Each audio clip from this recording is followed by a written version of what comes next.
What's the meaning of caddisfly?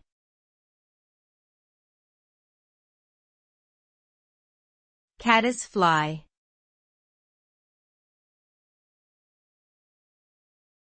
Caddisfly.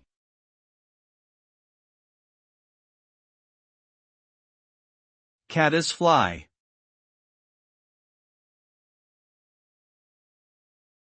Caddisfly.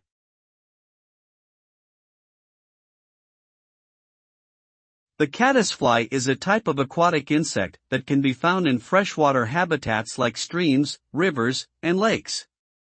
These insects are known for their distinctive larvae, which use silk and bits of debris to construct protective cases around their bodies.